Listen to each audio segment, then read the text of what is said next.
Now we've moved on to part 4. So after the mediation between Jada and I took place, since Mr. Wilson did not keep his word to move the ineffective and unsuccessful mediation that she and I had up to student conduct, my family and I wrote a report about everything that's been happening, and we issued it to student conduct, hoping to end everything that's been happening up until now.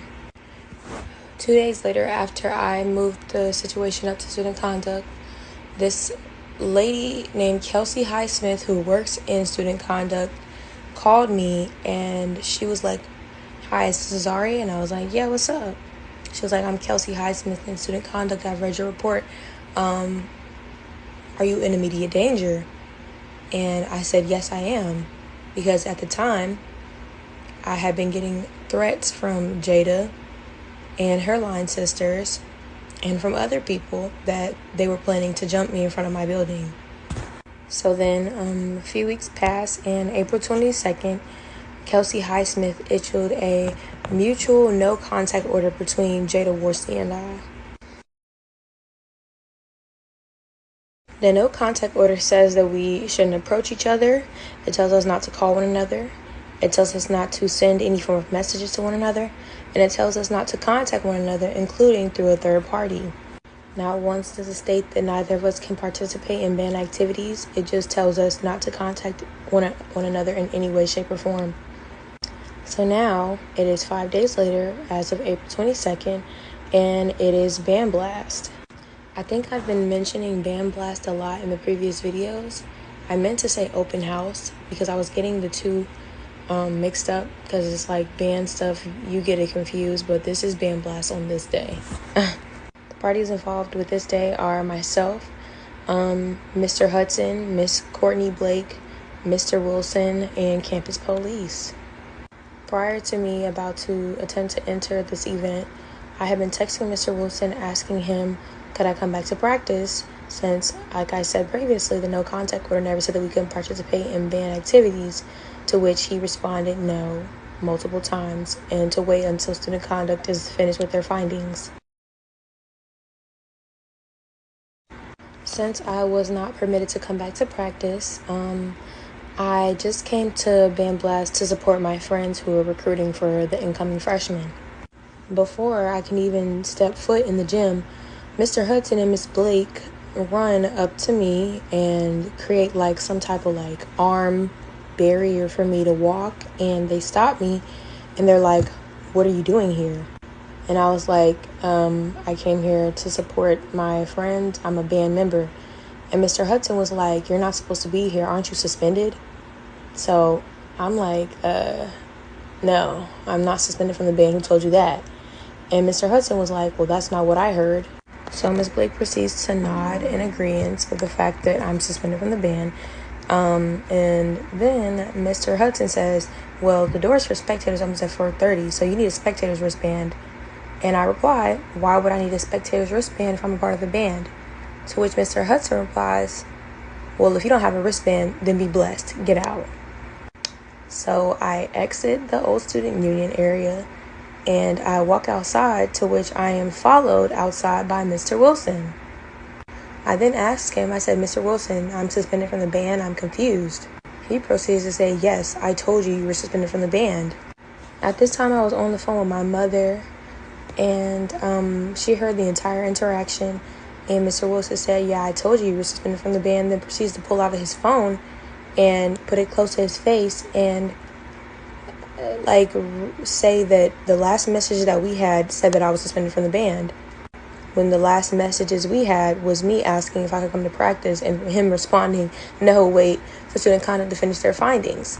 So now I'm like, "Mr. Wilson, you never told me I was suspended from the band, so it makes no sense as to why you're telling your other staff members that I'm suspended from the band, and what would your reason be to suspend me from the band?"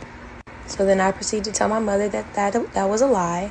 I told my mother he's lying, and then I told Mr. Wilson that he was a liar.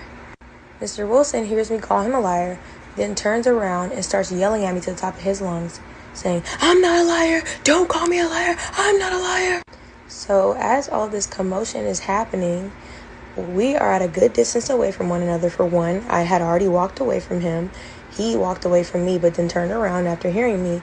And I see Jada Worsley dressed in Band Blast attire, walking and being waved in to come into the old student union by Miss Blake. So in my mind, I'm like, why are they keeping me out of band events, but inviting Jada in as if we both don't have this mutual no contact order?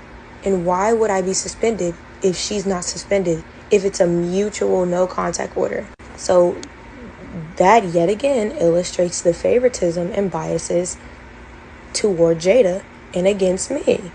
So I've walked away from the student union at this point. I'm on my way to the library, and I turn around and I see that Mr. Wilson has called campus police on me. And I have come to realize that day was the day that he pressed charges on me with the university, saying I inflicted and threatened bodily harm, which never happened, and charges for violation of university rules and regulations and disorderly conduct. A few days later, noticed that I had been removed from the Eclipse group chat and the Dancers 2023-2024 chat by Courtney Blake and Allison Neal,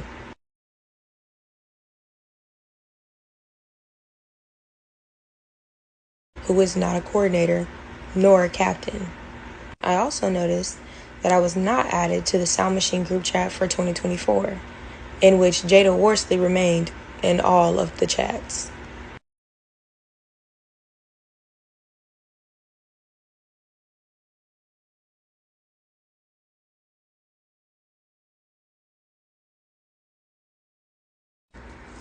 Two days later is April 29th, with the drum major auditions.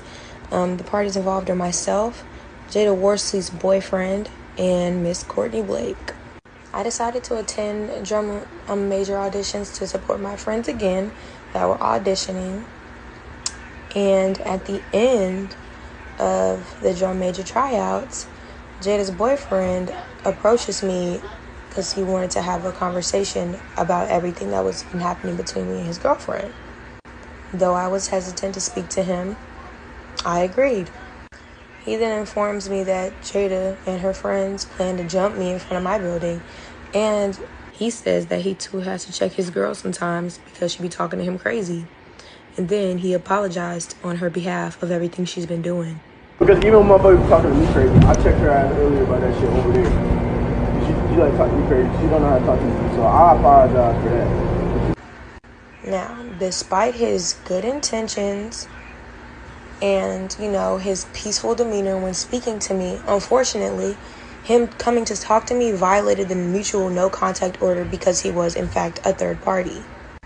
Later that night, I get an email from the Office of Correspondence, which is from someone in student conduct, which was from Miss Kelsey Highsmith, saying that I had a meeting with her scheduled May 1st at 10:30 a.m. to address these charges that were brought against me, which are violation of university policy, rules, and regulations, and infliction of threat of bodily harm. Now we're going to move on to May the 1st. The parties involved are myself, Kelsey Highsmith, and my parents. There were a few documents that my parents had to sign in order to be present for this meeting. However, the initial meeting was scheduled 48 hours until the start of the meeting, which made it, nearly impossible for my parents to get the required documentation to attend the meetings as advocates for me. A FERPA form was submitted in time, but the non-attorney advocacy form was not. Therefore, Ms. Highsmith denied my parents' entry into the meeting with her.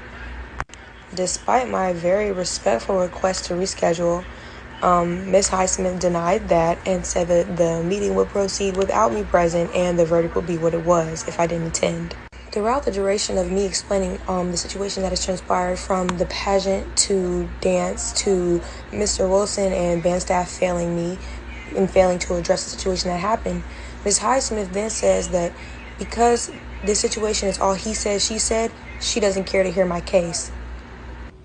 Honestly, I'm just going to go ahead and say, I don't care to hear any of this, right? Which is kind of ironic of her to have said at the time, since Now she is watching every story I post, and she is tuning into every single video that I issue about this matter, when we actually had a formal meeting about this where she could have did her job and solved this issue.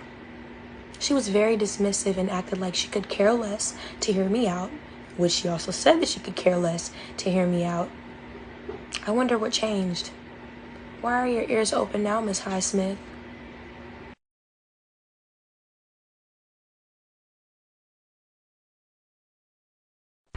And after explaining to her very in-depth of how this entire ordeal has negatively impacted me mentally, physically, and academically and emotionally, Ms. Highsmith then disregards me and explaining that to her and says, well, how did you really respond?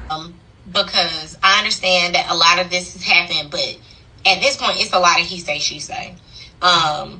I don't think I got a real indication of what your response is. My response to what? Like any of the interactions. Like what was your true response in that time? Because I know how sometimes true response, like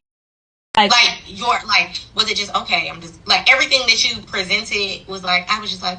Ms. Highsmith decided to abruptly end the current meeting that we were having to then have a new meeting related to new matter.